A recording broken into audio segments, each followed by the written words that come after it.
defense radars and missiles in the Kuwaiti theater of operation to achieve undisputed control of the air. Some people call that air supremacy. And finally, to sever supply lines in the Kuwaiti theater of operation. And once that phase was completed, we planned then to isolate the Kuwaiti theater of operations, continue our attacks on the Republican Guards, and we had other objectives which I will not discuss further. In order to tell you to measure our success to date, I think I will measure it against the objectives that I've just discussed. Let's first of all start with the leadership objective. You know, early in the early days of the campaign, we did attack many leadership targets. 26 leadership targets were struck. 60% of all those were severely damaged or destroyed. We also attacked power plants and telecommunications facilities. 1/4 of Iraq's electrical generating facilities are completely inoperative, and another 50% suffered degraded operations. I think I should point out right here that we never had any intention of destroying 100% of all the Iraqi electrical power because of our interest in making sure that civilians did not suffer unduly. We felt that we had to leave some of the electrical power in effect, and we've done that. 75% of Iraq's command, control, and communication facilities have been struck during our air campaign, and 1/3 of those are completely destroyed or inoperative. As a result, Saddam Hussein and the Iraqis have been forced to switch to backup systems, and those systems are far less effective and more easily targeted. Let me talk briefly about air defense. First of all, the F-117 remains virtually invisible and is highly effective. But further, we've attacked air defense nerve systems, striking 29 targets and more than 800 sorties. As a result, the Iraqis have abandoned centralized control of their air defense within Iraq and Kuwait. Very important point. This accounts in part for the very, very low attrition rate of coalition aircraft. Pilot skill also accounts to that low attrition rate. As you know, we've flown more than 30,000 sorties, and we've lost only 19 aircraft. In the last 5 days, we've lost only 1 aircraft to hostile ground fire. Talking a little bit more about air-to-air combat. As you know, General Powell declared that we had air supremacy last week. We've destroyed 29 Iraqi fighter aircraft with not one single air-to-air loss on the part of the coalition. Also, I think it's important to remember that not a single Iraqi aircraft to date has penetrated the coalition airspace since this war began. In the last 3 days alone, F-15s have shot down 9 MiG-23s and Mirage F-1s. The Iraqi early warning system has completely failed, and their aircraft have been caught totally by surprise when we attacked them. A subject that's been very much in the news this week is airfields, so I'd like to talk now a little bit about airfields. Next chart, please. We originally targeted 44 airfields, 16 primary airfields, and another 28 dispersal airfields. We constantly are reevaluating this based upon where they put their airplanes. To date, based upon where their airplanes have been, we've attacked 38 airfields, and we've flown over 1,300 sorties against these airfields. The 38 airfields have all been struck at least once, and many of them have been struck at least 4 times. At least 9 of them are non-operational. But it's a very important point. We never had any intention to render all of the airfields inoperable. That was not our intention at all. Our intention is to render the Air Force ineffective. There have been varying reports about how many of these airfields have been destroyed, and there have been varying reports about how much damage we've done on the ground. I'll tell you, we can confirm at least 25 airplanes destroyed on the ground, and I want to give you an example. Please, next chart. This is a graphic reproduction of some hard evidence that we have of the Al-Taganim airfield on 23 January. We went in to the Al-Taganim and we destroyed 3 Badger aircraft on the ground. In addition to destroying 3 Badger aircraft, we did severe damage to an Adnan Candid airplane. This is the equivalent of our U.S. AWACS. When we looked at our results, we found out that there were 3 more Badgers on the ground, so we flew back the next day and we destroyed those 3. Now, as a result of this type of operation, they decided to put all of their aircraft in hardened structures. They tried to hide their aircraft. Therefore, we commenced a systematic destruction of those hardened shelters. At this time, I would like to introduce Brigadier General Glosson. He happens to be the commander of the 14th Air Division. He reminded me today, even though I look upon him as my and General Horner's principal Air Force target planner, and he's going to discuss a little bit of this hardened shelter attack. Would you start the video tape, please? What you're about to see are the hardened aircraft shelters at 3 installations. The first installation being one of his primary MiG-21 bases of the Iraqi Air Force. That shelter was destroyed by a F-117, as are many of the other in this tape. Again, the F-117.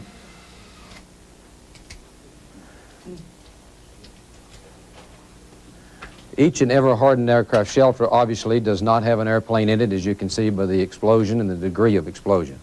However, there are a significant number of them that do and have other things stored in them, that being a case in point. Again, the 117.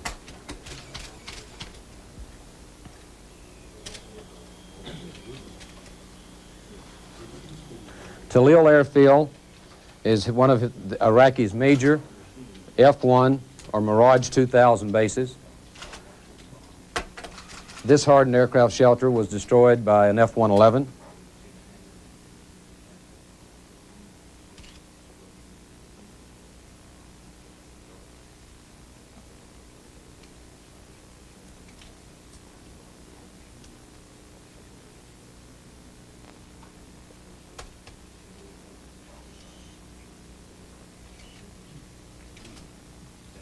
Okay, would you stop the tape, please?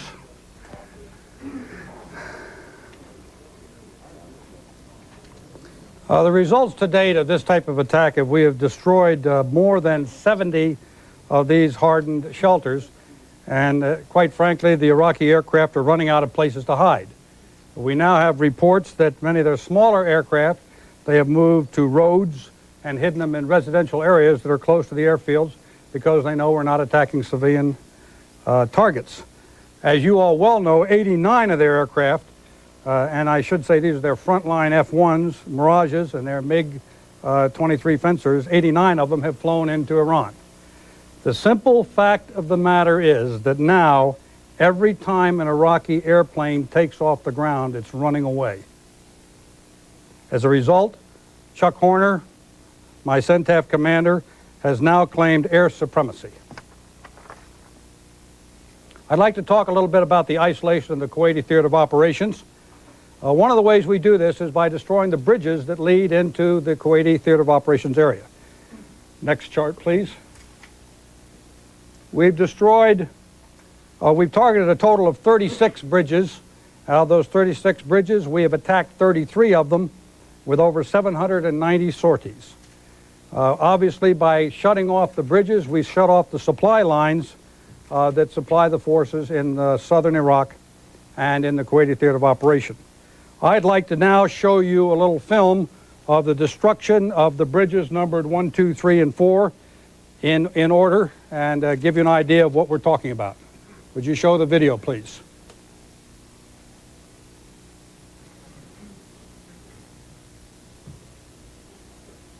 The first video is a railroad bridge. And obviously they have very limited rail lines, and when you take a railroad bridge out, it makes a big difference. We try and hit right near the shore, I've been told, because that's the most difficult to repair and does the most damage if you get in at that point.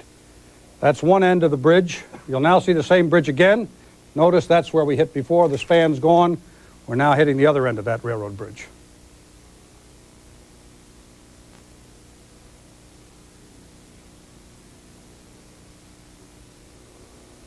Okay, next we're going to show you some versions of highway bridges. You might ask on this next shot why it is we're hitting the bridge in the middle. The answer is you can see how cloudy it is. The pilot just breaks out of the cloud and doesn't have a lot of time to get his sight on the bridge, so he just puts the sight where he can on the bridge and bombs away.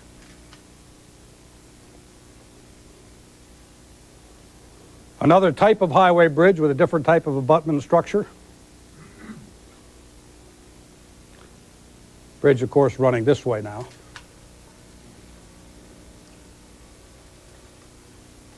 I'm now going to show you a picture of the luckiest man in Iraq on this particular day. Keep your eye on the crosshairs. Right there. Look at here. Right through the crosshairs. And now in his rearview mirror,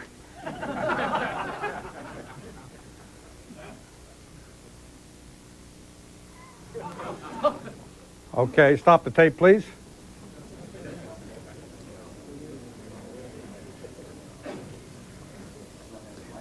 I'd like to point out a couple of things that are significant about the tapes you just shown. All those tapes were taken at night. The night is the time when before he moved the most and resupplies the most. You'll notice that on all 4 of those bridges, you only saw 1 vehicle. That's another indication of how we're interdicting his supplies.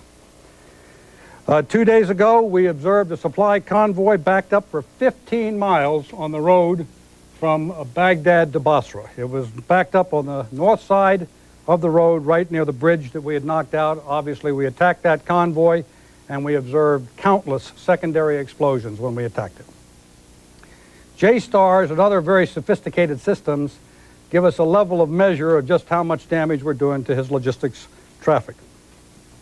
This is, over here on this map, excuse me, Roger. This is the main supply route right here that comes down into Kuwait City. In the past, on any given day, in the early part of the campaign, you could look at that main supply route. At any given time, you'd find about 1,000 trucks on that MSR. Nowadays, whenever we look at it with any of our sophisticated systems, the maximum we find is less than 100. That means about a 90-day degradation, a 90% degradation in his supply rate. If you translate that over to what we know about his supply rate, it takes him about 20,000 tons per day to support the troops in Kuwait. We feel that we've reduced him to about 2,000 tons per day. We've got some anecdotal information that would also demonstrate that we're being very effective.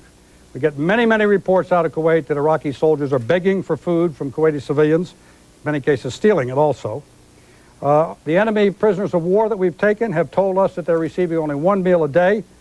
That meal generally consists of a bowl of rice or a bowl of beans, and they have no water in which to bathe. And as a result, many of the enemy prisoners of war that we've taken are infested with body lice, and many of them have open sores on their body. I'd like next to come to nuclear, biological, and chemical. Next chart, please. We had 31 targeted locations, and we have attacked all 31 with over 535 sorties, as you can see.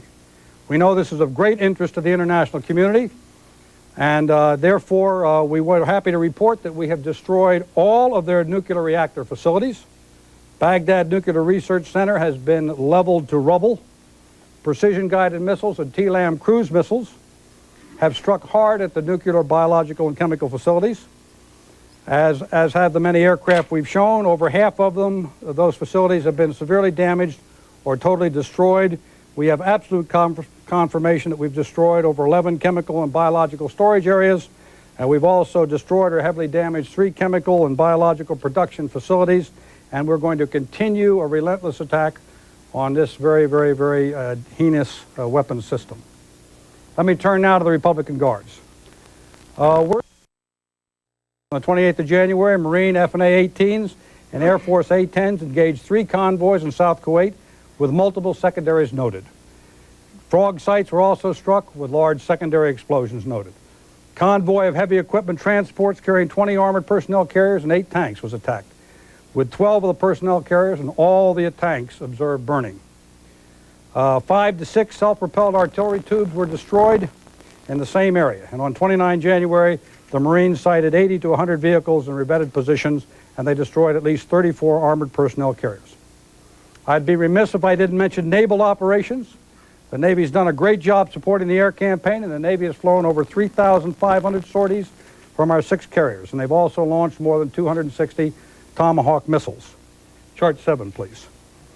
We have 170 ships out there that have established sea controls on the waters of the Arabian Gulf and the Red Sea. We have already sunk or disabled 46 Iraqi naval vehicles, and the Navy has captured 74 enemy prisoners of war in 2 engagements. I also think it's significant to note the very limited area of operations of the Iraqi naval forces. As a result of our naval operations, they really never venture much out beyond the straits here by Bouvian Island up into Qasr. Occasionally they get out into Kuwaiti waters, but when they do, we certainly go after them. I would tell you even today, British Lynx helicopters, Saudi Dolphins, and U.S. Army helicopters attacked 6 patrol boats. The results was 4 sunk. This morning, we were also attacking some patrol craft, and at last report, we had damaged 3 or 4. I would be remiss if I didn't mention the readiness of our amphibious forces. We have very large amphibious forces over here, and they are continually training and ready to do the job when called upon to do so. And of course, the maritime interception operations are still continuing with more than 7,000 intercepts to date. When you talk about Navy, you think about water, and around here lately, when you think about water, you've thought about oil. So I'm going to talk a little bit about oil for a minute. Next. You remember the pictures I showed you the last time I was here. This was the original oil spill before we took any military action against the manifolds. I told you we weren't sure what we had done, but the next day, this was the result where we'd already diminished. I am very proud to tell you that yesterday, this is the result of that area. Blue water, no more oil slick out there, and the United States military is very proud of any role we may have played in doing away with this ecological act of terrorism.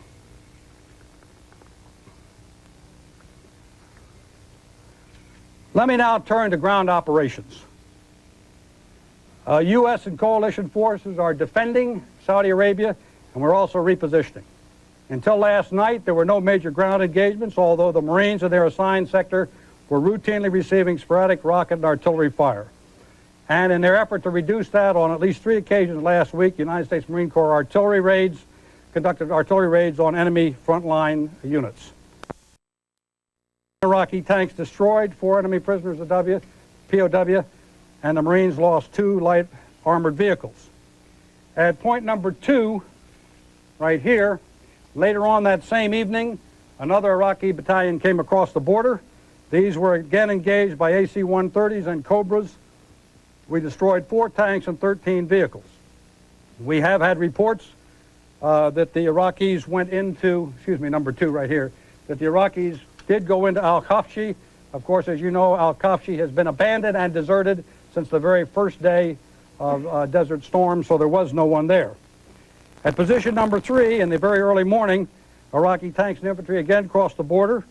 This time they were initially engaged by the Saudi Arabian National Guard, and then Marine TAC Air engaged them and the enemy withdrew. Early this morning, 40 more Iraqi tanks crossed the border again at the same place they came across before, right over here. They were once again engaged by the Marine light armored infantry. This time the results were 10 Iraqi tanks destroyed. They captured 9 enemy prisoners of war. At the present time, we have reports that the Saudis are moving forces into Al-Khafji to eject any Iraqi that may be in that area. Now this, please, is a very preliminary report because, as you can imagine, fighting all night long and then fighting again today, we don't have final results. But as a very preliminary report, the total losses to date, the pilots are reporting rather sensational losses of 41 tanks destroyed, 12 vehicles destroyed, 3 frogs destroyed, 7 armored personnel carrier destroyed, 130 millimeter destroyed, 4 artillery positions destroyed, 6 bunker positions destroyed. We have confirmed figures of 24 Iraqi tanks destroyed and 13 other vehicles destroyed. The Marines lost 2 light armored vehicles. Unfortunately, I'm very sad that I have to report to you that they lost 12 KIA in that engagement and 2 WIA. These are the first casualties of any ground conflict, or first KIA of any ground conflict. Now I want to turn finally to Scuds, another subject that has been prominent in everyone's mind. As I told you before, I think Scuds are militarily insignificant. I saw one the other day, and after seeing one the other day, I got to tell you, it's even more militarily insignificant than I thought it really was. I went out and inspected one of the Scud bodies. As far as accuracy is concerned, it certainly is militarily insignificant, but it is a terror weapon. And it's a terror weapon that's been targeted against civilian population centers, and that makes it important. So let's talk about Scuds for a minute. As you know, the total Scud launches have been 53, 27 against Saudi Arabia and 26 against Israel. I think it's significant, however, that in the first week they launched 35, and the second week they launched 18. I like to feel that we're doing some good. We've flown almost 1,500 sorties against the Scuds to date, and the Patriot success, of course, is known to everyone. It's 100% so far of 33 engaged. There have been 33 destroyed. This chart also shows the sectors from which the Scuds are fired when they go after the major population centers. It's a very, very large area, but despite the size of the area, we have managed to destroy all of their fixed sites, 30 fixed sites, and we're quite confident of that.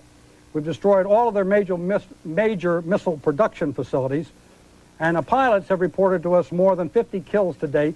But of course, again, we don't confirm that until we have hard information. I told you earlier that we have now declared air supremacy. By declaring air supremacy, that gives us the ability to use some tactics, some new tactics, but we're not able to use before. I'm going to have General Glosson come back up here and show you some film that I think will speak for itself. First, by way of setting the stage, the first video you'll see is a air-to-air engagement with the F-15C and the MiG-25 Foxbat. What actually transpires is an attempt to attack a flight of F-16s exiting out of Iraq. The F-15Cs shoots down the trailer in the Foxbat. He launched his missile. The Foxbat was doing 700 knots. The pilot ejected before the missile reached the airplane, but the airplane was destroyed. When I pick up the tape, you will see the flight lead pulling to shoot down the other lead, or the other MiG-25. Note the radio terminology, if you will, and how he expresses and has total control of the situation to the extent of telling his wingman, make sure you're not in afterburner. Make sure you're only in meal power, because he's looking at a Foxbat that has a plume of fire coming out the tail, and so he just wants to make sure that's who it is, because there are friendlies very close by, other airplanes. The kill box, as we call it, is a rectangle box, and if you'll look in that kill box when it appears down in the right-hand corner, you will see the MiG-25 blow up. Roll the tape, please. I know this says 19 January. There's countless footage of these things after 19 January. I got to tell you,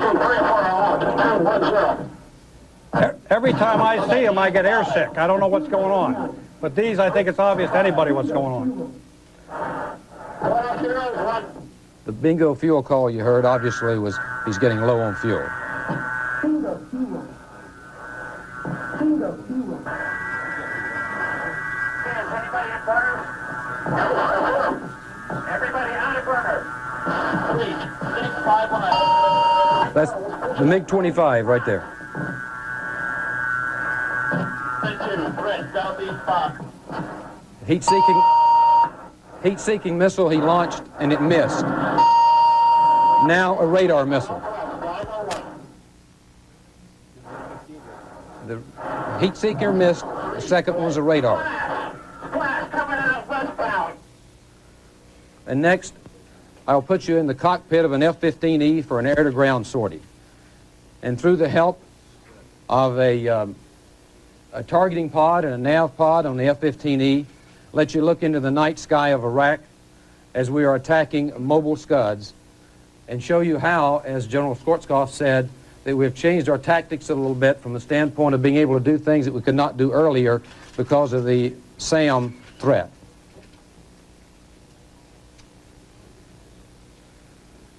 White indicates hot. And you'll see on the FLIR pod that the 3 Erector launchers, or mobile Scuds, are turning into the storage area to join 4 others. And then when you notice black indicates cold, and you'll see these get darker as this film goes on. And now the pilot is maneuvering to drop laser-guided bombs on this target. There are a total of 11 vehicles in this area, and all of these are already loaded with Scud missiles. As you can see, these have already been fired. And now we will show you a slow motion so you can actually see the bombs impacting. Notice the bombs come through, impact. Watch this one roll.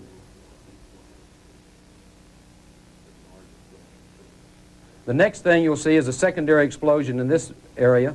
The AAA is firing from that area. The flight lead now clears his number 2 man in to drop an area denial munition to take care of the remainder of the 4 vehicles that were on this side of the road.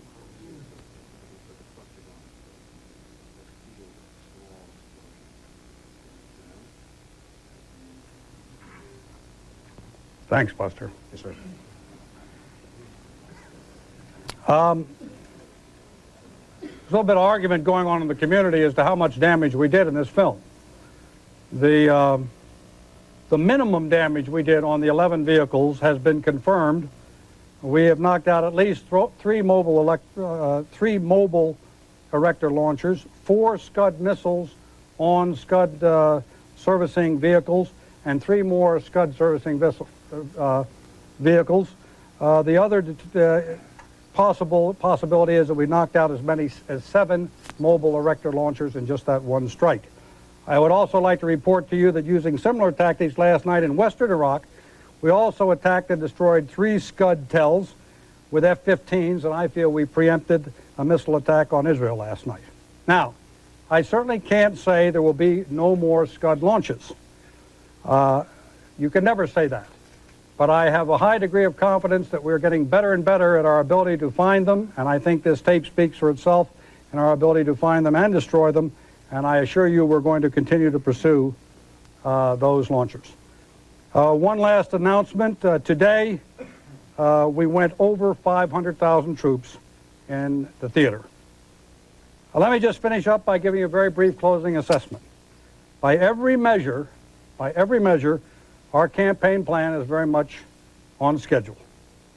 Now, there's no way that I'm suggesting that the Iraqi army is close to capitulation and going to give up. I think their actions last night have proven that to all of us. But I'm quite confident that the direction we're heading in is going to lead to exactly the outcome that we all want to see. That completes the formal briefing, and General Gloss and I now would be very happy to answer any questions you might have. Richard. General Schwarzkopf, the Iraqis claimed yesterday that a POW of unknown nationality was killed in one of the bombing raids on a place where he's being used as a human shield. What can you tell us about this human shield business, and how are you dealing with that when it comes to bombing targets in Iraq? Tell you I'd really like to tell you how I'd like to deal with it, but I won't get into that. All I can say is that is a gross violation of the Geneva Convention. I think it's very important to state right now that the International Red Cross has inspected all of our POW camps, and I will let their report speak for itself. I would tell you anecdotally that yesterday we transferred quite a large number of Iraqi POWs over to the Saudis, and the Iraqis were being treated so well in our POW camps that many of them said they'd be perfectly delighted to stay right there with the treatment they're getting. It's a funny thing about American troops, but they take pretty good care of their enemy once they're captured. But as I said, the International Red Cross has inspected our POW camps. I challenge the Iraqis right now to do the same damn thing in their POW camps, and look at how they're treating our people and the other coalition POWs. Thanks for the question. Skip. General, you described heavy B-52 bombardment of troop positions in Kuwait. You described intercepting supply lines, troops that are giving you anecdotal evidence about 1 meal a day and body lice. And these same troops, it seems, made it 12 miles into Saudi territory last night. Was there any degree to which coalition troops might have been taken by surprise?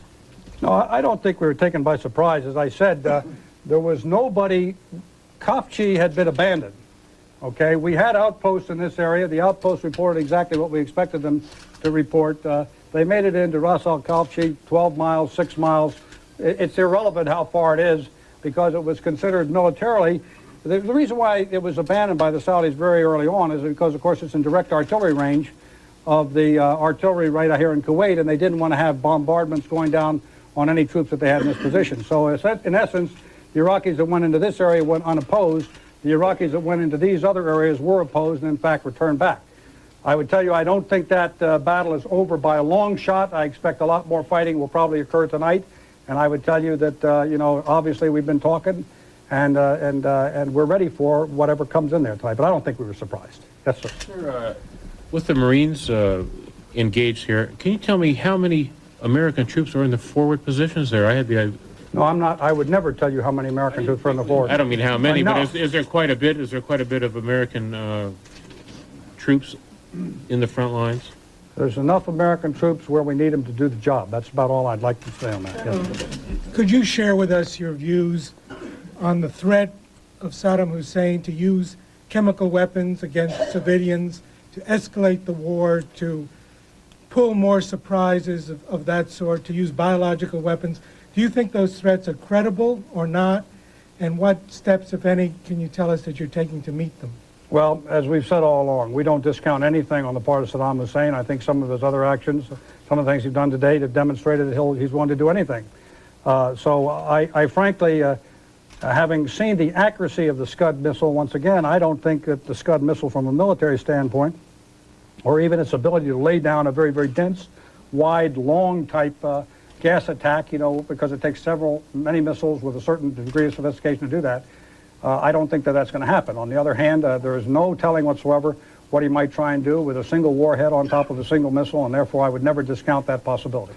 General, why do you think these 89 planes have flown into Iran? Can you give us a reason why you think that's happened? Well, you could really come up with three different scenarios. Okay, scenario number one is they are flying off to husband them for another day. That's one of them.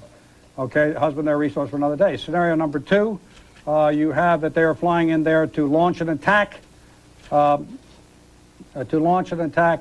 against us at some future date, although the Iranians claim that that is not the case.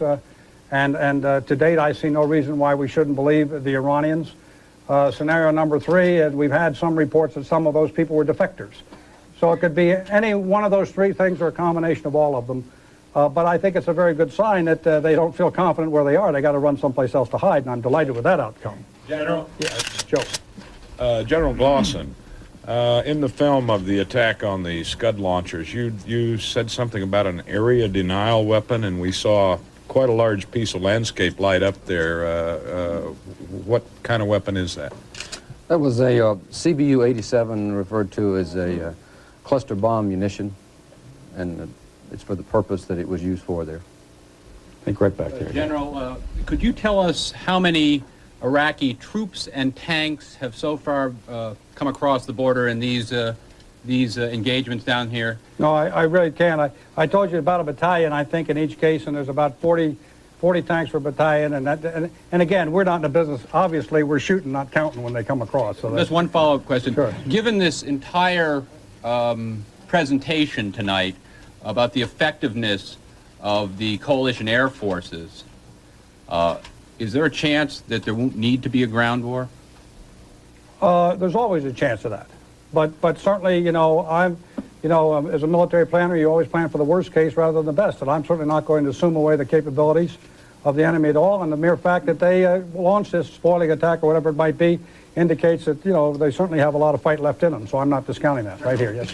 What were the weapons used against the hardened aircraft shelters? And a follow-up question on a different subject. Approximately what was the range of the MiG interception when the AIM-9 didn't work and he had to go to the radar-guided weapon? He was, I'd rather not say the range when the AIM-9 did not fuse, for obvious reasons. The bomb that penetrated the hardened aircraft shelter was an I-2000 weapon that we used for that purpose, that's hardened for that situation. Down here. The bridges, the same type of weapon as we use against the hardened aircraft shelters. General Schwarzkopf, there's been a late report from Reuters that the Iraqis have opened up another oil spigot at a place called Mina al-Bakr. Are you aware of this, and do you have any tentative plans to deal with it? Mina al-Bakr has been leaking for several days now. That's an Iraqi oil terminal, in fact, and it's been attacked for several reasons in the past. To date, we've been watching that oil spill very carefully. Frankly, if it gets out of control, we'll try and do exactly what we did with the other one if we have to. I don't have any other reports other than that. I think I owe somebody over here. General, I think to many civilian minds, the idea of the Iraqi ground forces going over to the offensive, as these probing attacks would appear to indicate, would seem very strange after such an intense aerial campaign. Could you enlighten those civilian minds? Let me give you First of all, we haven't hit this area very hard. We haven't hit this area anywhere near as hard as we've hit the Republican Guards and some of the other areas. So this one hasn't been hit very hard. We may change our mind now, obviously. Secondly, there's an old saying, the best defense is a good offense, and sometimes, believe me, when people have been sitting in a hole being hit day after day after day by air, they decide that rather than sit around and take this anymore, why don't we get up and do something else about it? And it could be that. Thirdly, as I say, the Marines have been conducting very effective artillery raids in this area for about 3 nights in a row. It's entirely possible that these folks, based upon the severe damage that they had the night before, knew about all the artillery raids that have been about the same time. This may have been a preemptive attack to try and get after those forces that have been attacking them 3 nights beforehand. Just a quick follow to that, if you don't mind. I seem to remember a week or possibly 2 weeks ago there being reports saying that these troops down there were virtually left without any soft-skinned vehicles to take them back. In fact, had virtually no means of transportation whatsoever. Yeah, it wasn't these folks right here. It was these folks up here that came down, we think, okay? Yes, sir. So you spoke of the explosion that was a 12 on a scale of 1 to 10. Yes. Can you give us any idea of what type of material that would have been, how long, and to put it in layman's language, what sort of equipment for how many soldiers over what period of time? What sort of ammunition? I wish I could. It's a huge ammunition dump. All of them in revetments. It's a buildup. When they first started building up in the theater, this was an area that they first started their major buildup from, and then they sent equipment down to other units, ammunition down to other units from that major supply depot. So all I can say is it was the major ammunition depot that supplied all of the forces in Kuwait, and with that level of damage done to it, coupled with the fact that most of the bridges are out now, and coupled with the fact that we're attacking the convoys that come down, that means that what they've got is what they've got. And if they use that up, they're going to be hurting. Yes, sir, right here. General, if you're unwilling to discuss Iraqi casualties amongst the Republican Guard, could you perhaps give us an estimate of the degree to which you've reduced the effectiveness of them as a fighting force? No, because all it would be is a rough estimate, and I don't like dealing in rough estimates when you start talking about enemy casualties. I told you, I'm anti-body count. Body count means nothing, absolutely nothing. And all it is a wild guess that tends to mislead people as to what's going on. And that's not the way we do business, by wild guessing. So I just don't think I personally don't like the idea of issuing body counts on a comparative basis. I just think it puts undue pressure on commanders to come up with numbers that are unreal. Yes, sir, back in the back. There are reports in the oil industry that 50 to 90% of all of Iraq's petroleum, refined petroleum, adjacent to refineries and to power plants has been destroyed. The storage facilities, basically. Is that in the order of magnitude, and to deny the logistical? Yeah, I told you we went after militarily significant targets. We didn't want to destroy their oil industry, but we certainly wanted to make sure they didn't have a lot of gasoline for their military vehicles. Back over here. There are an awful lot of reporters in Saudi Arabia, particularly up in the Iran region. Yeah, you got about 2 battalions worth, okay? I'm going to keep that in mind if we ever need you. Well, the majority are being barred by the military from access to covering the war. The ostensible reason is mainly a lack of equipment such as rucksacks and sleeping bags. Even if this is true, there's a large segment of non-poll reporters who are interested in covering things like aviation, supply, logistics, maintenance, things that would not require us to use this equipment, do not require us to go out and live with the ground troops. My question is, when will the military decide to stop managing the public's impression in league with favored media and allow the American people to get a full... Is this a question or a statement, okay? I need to know. Both. And allow the American people and the international answer to your question is I will refer you to the Assistant Secretary of Defense for Public Affairs who makes those policies. I'm the theater commander, and my job is to follow those policies when they're made. Yes, sir. General, I think the chart showed nearly 1,500 sorties against Scud sites. That's more than your number of sorties against any other type of target.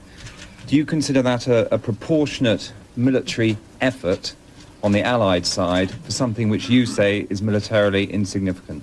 I'd prefer to think that it's a required military effort given the circumstances that we're in right now. Back over here. Is the Central Command in Baghdad still giving the orders to troops on the ground, or have you destroyed leadership command? No, we haven't totally destroyed, but they certainly aren't giving the direct orders in the way they had to. There's a lot of circuitous routes that they have to go through. I would tell you even some corps commanders can't communicate directly with their division commanders and have to go through other division commanders to relay the signals. So they're being required to go around in circles rather than directly. Yes. General, can you tell us what, if anything, you're doing to encourage Iraqi troops to surrender? And following on from that, can you tell us if you have had any news at all of the missing CBS News crew? Yes. First of all, we've got an active psychological warfare program going. What we're basically telling them is that if they stay where they are and fight, they're probably going to be maimed or get killed. And if they come over here, they're going to be treated very, very well, and they'll live and get to go home. And that's basically the message we're sending them.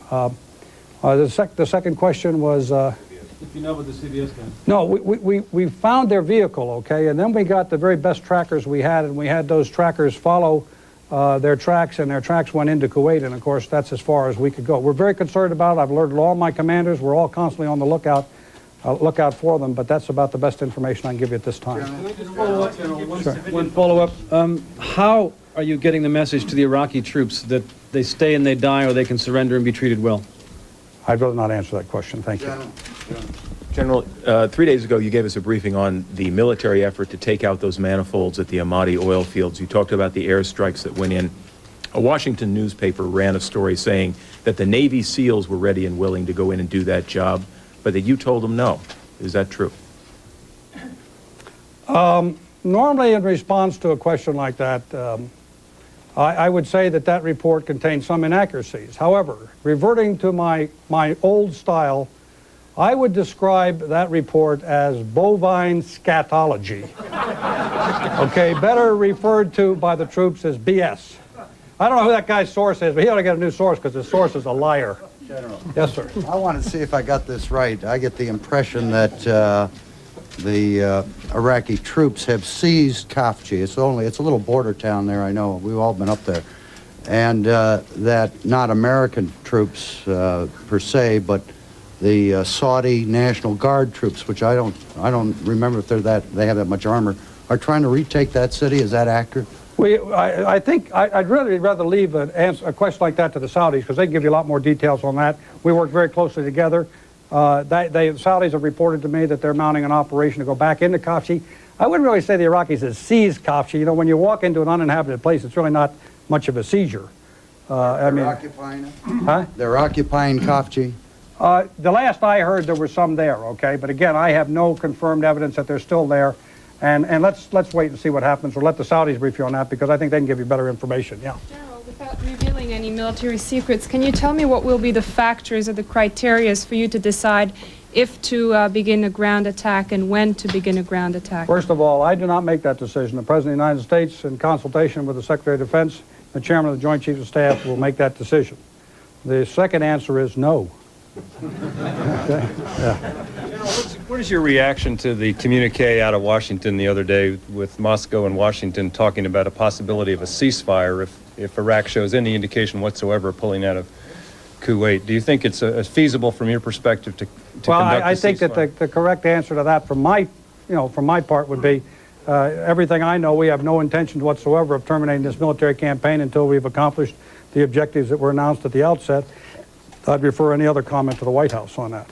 Yeah, over here. General, you talked about the Kuwaiti theatre of operations. If you go into Kuwait, expel the Iraqis, are you going to stop at the border or are you going to pursue them into Iraq? Let's wait and see. Okay, this campaign has many different phases to it. There's certain determinations that happen to each one, and I'm not going to telegraph any of our punches, but I will repeat once again what the President of the United States has said all along.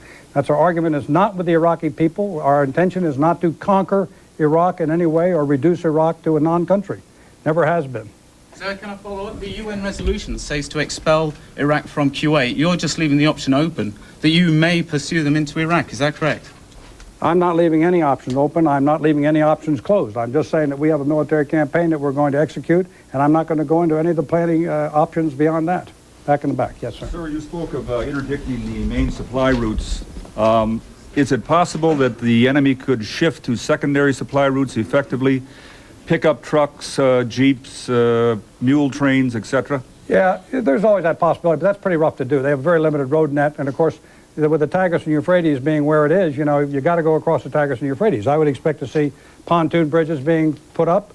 Pontoon bridges are pretty easy to find, and they're even easier to take out. But I would Well, sir, certainly in the Indochina War, the enemy did do exactly that, and their supplies continued to roll south. Granted, there's no triple canopy forest here, and we have better night sighting capability, but do you anticipate the possibility of an extended supply effort down to the more primitive level? I would imagine that they will try, and I can assure you that we will also continue to do what we've been doing.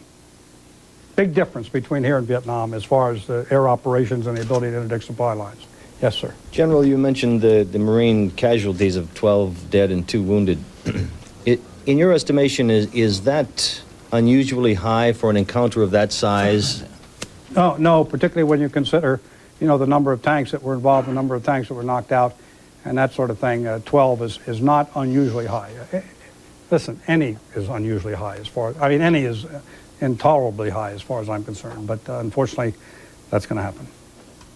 Yes. Is there any news on the Arab forces who are stationed in Kafchi as well, what casualties they've taken? There were no Arab forces in Kafchi. But there is a forward headquarters unit for Kuwaitis in that region. Not in Al-Kafchi. There was nobody in Al-Kafchi, well, as I won't say there was nobody there, but there was no Arab unit there that I know of. But why don't you ask the Saudis and the Arabs that. I think they can probably give you a much better answer than I can. All the way in the back? Given that you're disrupting the supply routes to Kuwait, and there are about 100,000 Kuwaitis still in Kuwait, and probably several 100,000 Palestinians and other nationals, what advice would you give them? Would you give to them now? What should they do? To give to the Palestinian nationals who are in Kuwait? All the people currently in Kuwait City, all the civilian population of Kuwait City. I hope that they are continuing to resist in every way they possibly can. I would hope that their spirits are somewhat uplifted like this. I hope that they would continue to protect themselves as much as they can. I don't want them to do anything foolish that might get them hurt. You don't want them to evacuate? You know, I don't think there's any need for that at the present time. Believe me, if there is a need for that, we'll probably let them know ahead of time. Yes, sir. You have mentioned that you have destroyed all of Iraqi nuclear reactor facilities. Do you have any information about the contamination? About the what? Contamination. Yeah. Every target that we have attacked, be it nuclear, chemical, or biological, we have very carefully selected the destruction means, okay, after a lot of advice from a lot of very, very prominent scientists. So we've selected this destruction means in such a way that we absolutely, almost to a 99.9% assurance, have no contamination. You know, I found one thing, and none of the scientists will ever give you 100% assurance of anything. But they will tell you that there are certain ways that you can limit that contamination. And every one of those targets that we've attacked, we were very, very careful in the method of attack and the munitions we used to ensure that we didn't have any contamination. Yes, sir. General, I'm curious about your handling of civilian targets, especially the point you made about power stations, I think, and hydro stations. Yeah. You mentioned you've left them alone because you don't want to reduce Iraq to, I think you described it as a non-country or to rubble. But can I ask you, in the bottom line, if it comes to the big push, is that open? Will those be hit? That's a decision that lies with the hands of the President of the United States. So it's not ruled out. So it isn't ruled out. I have no knowledge whether it's in or out. As I say, that's a decision that rests solely with the President of the United States. Yes. General, I wonder if you could speak generally from your experience. Generals always speak generally. What B-52 strikes of the type you've described can do to troops on the ground, even troops who are well dug in? Well, I don't want to get into too much detail, but I would tell you that the B-52 has a much higher degree of accuracy than it's given credit for. And therefore, you know, regardless, and we have different types of munitions that we use also, and the combination of the accuracy and the munitions will have an effect on any kind of target, and we vary the targets, we vary the munitions based upon the type of target. I just like to leave it at that. Yes, sir, over here. In 1986, during the Iran-Iraq War, it was generally believed that Saddam Hussein was personally ordering basically every major maneuver against Iran. I wonder if you understand that he is doing the same type of thing today, and given the effect that you've had on his command and control, if that's a factor. I obviously can't say whether he's giving every single order or not. I would certainly say that his ability to give timely orders has been greatly reduced. In other words, you know, if I'm on the battlefield and the situation changes and I'm waiting around for an order from the higher, I'm going to wait a lot longer now than I would have had to wait before. That was one of the great criticisms. Yeah, back here. General, when the Iraqis occupied Kafji today, is there any preliminary indication that they destroyed the Arabian Oil Company facilities there, 15 million barrels storage? And, I haven't heard any reports refinery? of that nature. Yeah. Besides the fight to retake Kafji, whatever we're calling an occupation seizure, is the conflict continuing at the other entry locations that you pointed out? No. When I came over here, at least, all of those places were quiet. But as I say, I would not be the least bit surprised if we didn't have further action. Yeah, back here. Why did Iraqi General Norman the Bear Schwarzkopf, who is the commander of Allied forces in the Persian Gulf theater, beginning to wind up his briefing. Among the highlights of the briefing thus far, General Schwarzkopf painted a picture of Allied air having air supremacy now and striking at will with the Iraqi force. He also described a brown desert hell of ground fighting, the largest ground battle to date, underway from Kuwait's Al Wafra oil field down to the Saudi ghost town of Kafra.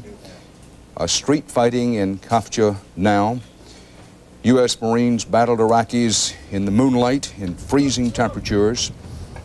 12 U.S. Marines confirmed killed, 2 U.S. Marines confirmed wounded. Iraqi casualties unclear and unconfirmed. There are unconfirmed reports that the Iraqis may have lost dozens, if not hundreds, in the battle. This is the first major ground combat of the war. The Iraqis on the offensive, punching into Saudi Arabian territory. These are pictures from the battle zone that arrived just about an hour and a half ago. The Marines firing back. The Iraqis engaged in what's called a spoiler offensive. They came across the border realizing that the Marines and others were gathering force for what is eventually believed to be a ground thrust to eradicate the Iraqis from Kuwait. So the Iraqis launched a spoiler kind of offensive. 12 U.S. Marines known to be dead. The fighting still going on. The Iraqis at last report holding the Saudi Arabian town of Kafji, which had been abandoned by the Saudis. This has been a CBS News special report of the Schwarzkopf briefing.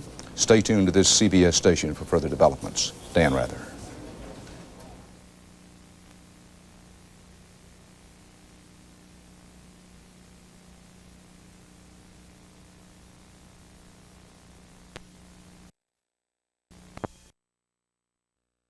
The irony of high-tech weapons and surgical strikes, countered by an irrational barbarity that puts even the delicate balance of nature in peril. Could anyone have known? Could anyone have foreseen? Michel du Nostradamus. He was a 16th century French physician and astrologer who wrote down his predictions in hundreds of 4-line quatrains published as The Centuries. He gained great fame in his own time and was a court favorite of the Queen. He has been credited by some with predicting the fall of Napoleon, the rise of Hitler, and even the assassination of JFK. Some modern interpreters of Nostradamus say he predicted for the late 20th century the rise in the Middle East of one who would unite the Arab world and wage war with nuclear and chemical weapons. There will be biological warfare, say some, with a fearful destruction of plant and animal life.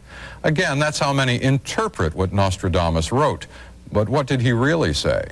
Most of it is very allegorical in nature, you know. The leopard flies in the air, the golden spheres beneath the king of the sea, and various things like this.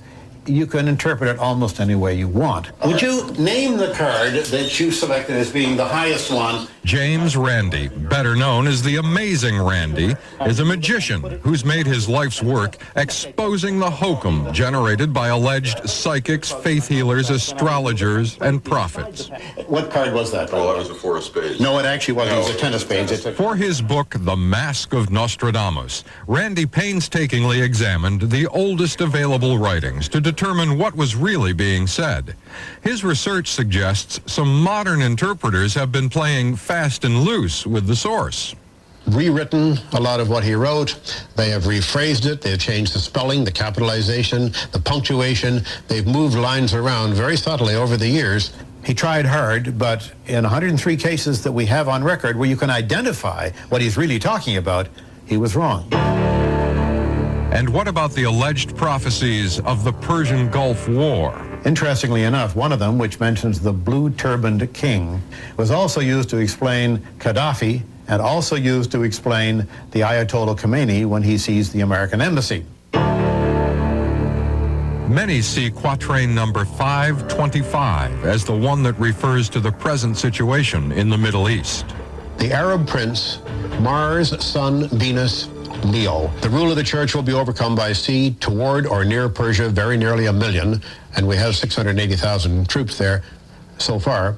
Then it says Ver-Serp will invade Byzantium and Egypt. Well, Byzantium doesn't exist any longer. We don't know what Ver-Serp means, and I don't know that Egypt's been invaded. Mind you, if Egypt is invaded during this present war, then maybe we'll have something to conjure with here. Yeah, but you have got an Arab prince. You've got nearly a million troops. You've got Persia, which we know is Iran. Sounds pretty close. Can you prove to me that this is just malarkey? I can't prove a negative. You can never prove a negative, Joe. It's one of those things where if you choose to believe it, then you've chosen, and you're going to believe it no matter what the evidence is. And if you must believe in this sort of thing, take heart, because Nostradamus can also be interpreted as having predicted that the United States and liberty will prevail. The chosen protector of the great country for endless years will hold the famed torch. It will serve to guide the great people, and in its name they will struggle and triumph. Well, perhaps because of his prediction about the war, books and movies about Nostradamus have been selling more than usual.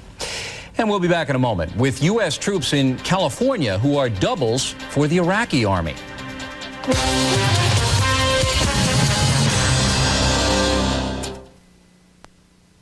Travel desert sands, they must first make their mark here, the rock pile outside Fort Irwin in the California desert. Almost every combat soldier deployed in the Persian Gulf has first been trained here. It is the Army's National Training Center. More than 400,000 troops have been deemed battle-ready after conquering this desert training ground, about the same size as Rhode Island. The training here at Fort Irwin is about as realistic as you can get next to actual combat. In most of these exercises, the troops actually fire live ammunition at the targets. And if they don't fire quick enough, the targets fire lasers back at them to simulate a kill. Laser receiving buttons are also attached to each soldier's helmet. This way, soldiers know when they have been hit by enemy fire. Hopefully, they'll take the lesson with them into the Gulf. What's unique about desert fighting is the fact that there is nothing to hide behind. So tank commanders here learn desert defensive combat. Once they have laid on the target and are able to shoot at it, they pull forward and unmask the gun tube, and then they shoot at it. And after they have engaged the target, then they pull back down into a safe position.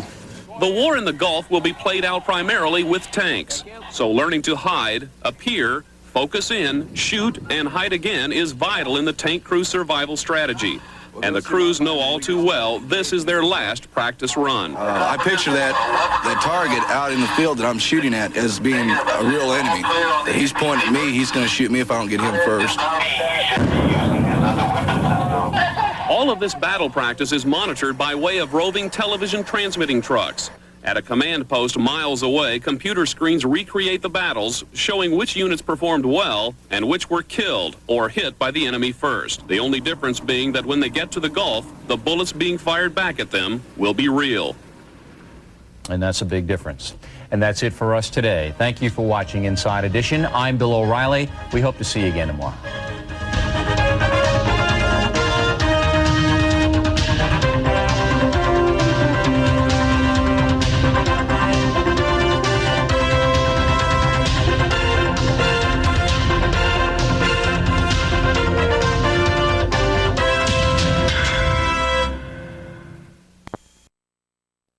Toward the Saudi town of Khafji. So far, the only pictures back from the first major ground battle of the two-week-old war. Under cover of darkness, at least 2 Iraqi armored battalions attempted to storm into Saudi territory last night at 4 points along the border. Iraqi losses were high, possibly up to 40 tanks and yet unknown numbers of troops. Allied air cover helped force many back across the border. Some fighting still continues. I would tell you, I don't think that battle is over by a long shot. I expect a lot more fighting will probably occur tonight. And I would tell you that, you know, obviously we've been talking and we're ready for whatever comes in there tonight. But I don't think we were surprised. The general brought forward other evidence to show the effectiveness so far of the Allied air campaign. Here, an Allied bomber destroys an Iraqi hardened aircraft shelter.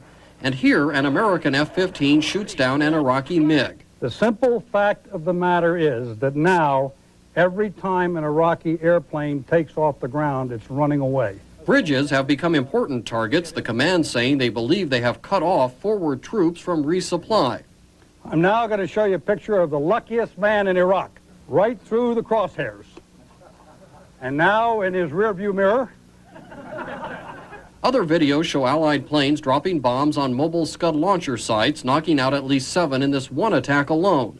The Iraqis reportedly have placed American POWs at strategic targets, raising the ire of General Schwarzkopf. as I said, the International Red Cross has inspected our POW camps. I challenge the Iraqis right now to do the same damn thing in their POW camps. The general said American B-52s have now dropped more than 1,000 tons of explosives on Iraq's Republican Guards. And other Iraqi troops are being bombarded with propaganda leaflets, warning them to either give up, go home, or die.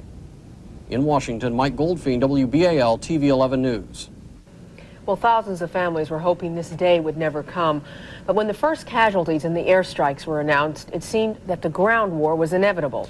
Many of those families live in Baltimore, and we're paying very strict attention to developing stories today. Our Frank Mann brings us the story of 2 families and how they're coping. Frank? Rod, suddenly war became all too real for some people, those with loved ones whose mission it is to fight what could be the costliest of all the battles, the ground assault. Now, I spent the morning with 2 families from Towson. Both of them are proud of their sons, but worried about them nonetheless.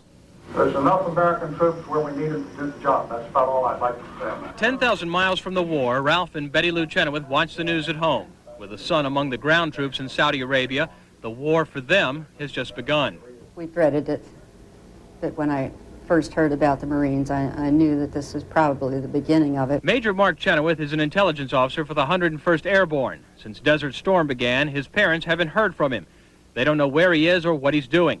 It's frightening for many, like Nancy Marsiglia, whose son Patrick drives an armed personnel carrier in the desert. The best advice seems to be just not to think about it. I'm naturally very, very nervous and very concerned. I think our ground troops are probably have been underestimated. I'm sure that they're going to be fine. Patrick's family knew things were getting hot in the Middle East when he sent back all of the packages they sent him in Saudi Arabia. It turns out his platoon was moving north towards the Kuwaiti border. And there was only room for him to carry a Walkman, a photo album, and a camera. So to keep from worrying, Nancy keeps busy, watching the news only when it's absolutely necessary. I get up in the morning, I get the news. At night I try to get the news, and the rest of the day I just try to go out and sell real estate and do what I have to do. We worry, but we're very confident that he's going to come out of this all right. Like all families, the Chenoweths hope and pray their son stays safe. But it's hard to stay calm. When times are really tough, they get comfort from his letters. Remember, no matter what happens, that this is what I want to be doing and where I want to be. Otherwise, I wouldn't have volunteered to come here. One thing both families have learned from this is that they're not alone. They can't believe the amount of support they've received from other families in the same situation and also from total strangers. That, they say, has made this entire experience bearable. All right, Frank, thank you very much. Thanks, Frank. A reaction is still coming into President Bush's State of the Union speech last night. The president received 5 standing ovations when talking about the troops in the Gulf. He called it a defining hour in history. And although what he said was generally well received by Republicans and Democrats alike, many Democrats complain Mr. Bush should have focused more on domestic problems. This morning, Lisa Salters asked some of you how you feel about the speech. Everything he said was positive. I realize he's not going to be able to accomplish all the things he said. I don't think any president has, but hopefully he'll try to implement some of the things that he spoke about. I thought what he put out was very strong, letting the rest of the world know that we ain't sitting back and watching, what's going on around the world. He did address some of his goals, and I actually felt he addressed some of the areas in which he has not succeeded over the last 2.5 years. I thought he'd done a good job on everything he talked about. Of course, I like him. I believe he wasn't telling the truth on the economy, because that's worse than he said.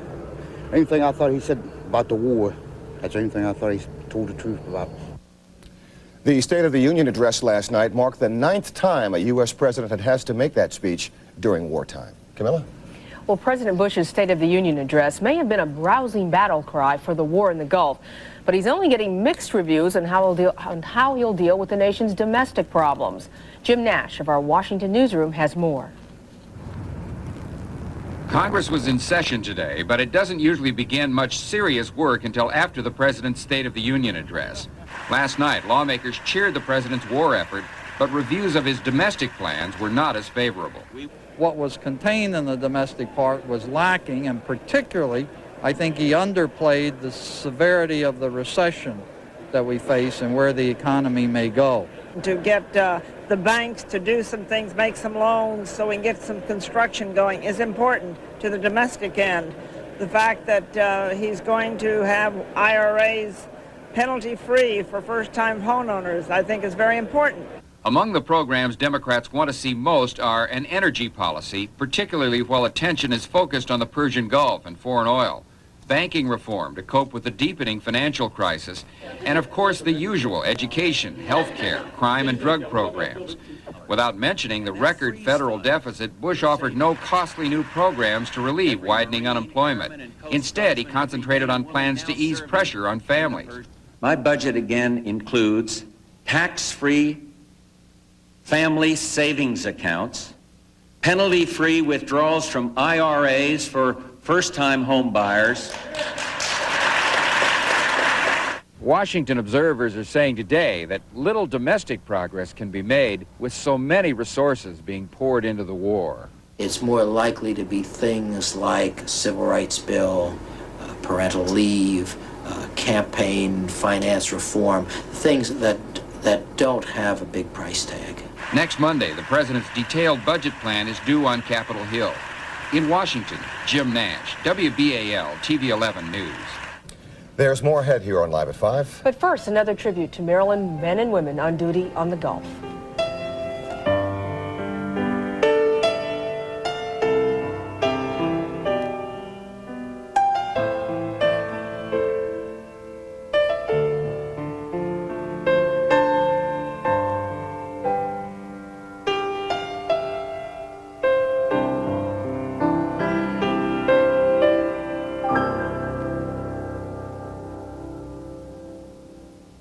Pool reports that the Marines came under heavy Iraqi rocket fire.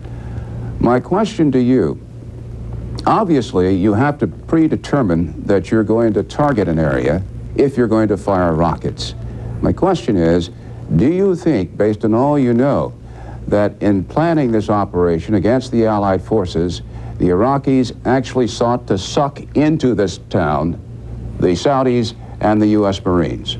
I think clearly that was part of their battle plan. Bernie, this was a very well-planned and orchestrated attack. There were 3 separate points of attack with a heavy tank reserve that was saved to make a 4th attack into whichever one was enjoying some success. It was done at night, not an easy thing to do. And surprisingly, it seems that it was done without artillery preparation. Now, this is an unusual tactic. The Iraqis developed it in their war with Iran. They call it their silent attack because it's not preceded by an artillery barrage. Instead, they simply orchestrate it, they plan it very carefully, rehearse it, and then turn their soldiers loose to do it in quiet as long as they can. Now, they made some tactical errors. When they began to take losses, they turned and fled.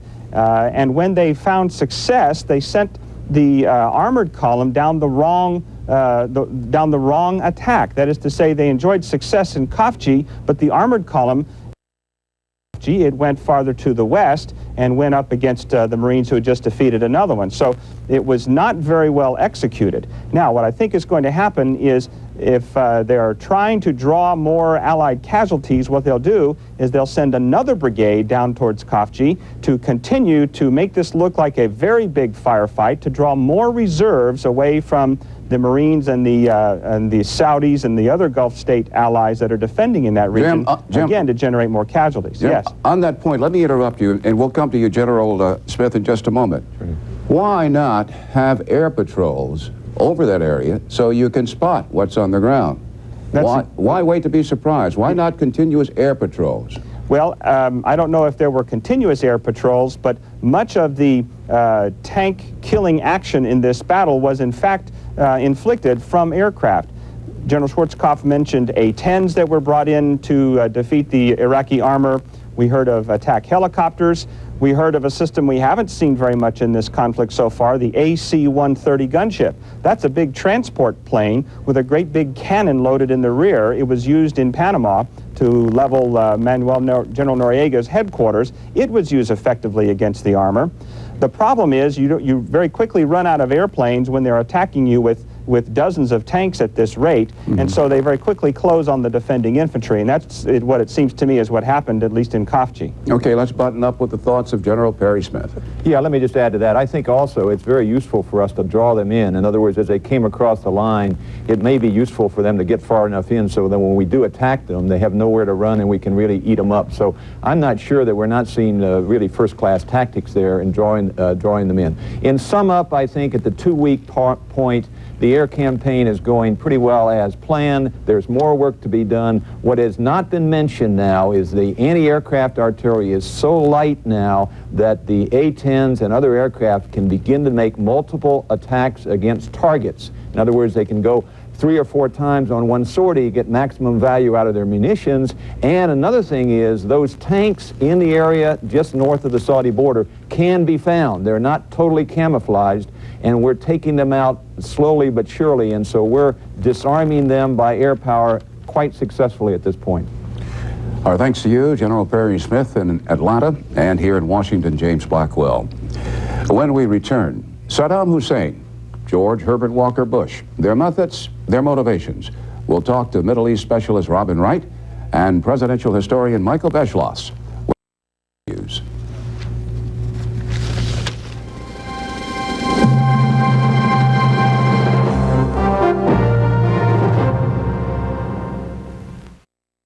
King of Jordan, for tilting toward Saddam. In Jordan, the latest pro-Saddam rhetoric isn't just coming from the king's palace, it's also coming from the streets. White House correspondent Wyatt Andrews begins our coverage. Wyatt? Dan, President Bush, after first saying that he understood why King Hussein gave that anti-American speech Wednesday night, today grew a lot less understanding. Today, President Bush accused the Jordanians of drifting, quote-unquote, totally into Saddam Hussein's camp. The Bush administration then effectively halted $55 million in foreign aid to Jordan, while it kept the whole question of any future aid under review. President Bush today, in a meeting with the Argentine foreign minister, complained that the king had crossed the line. There's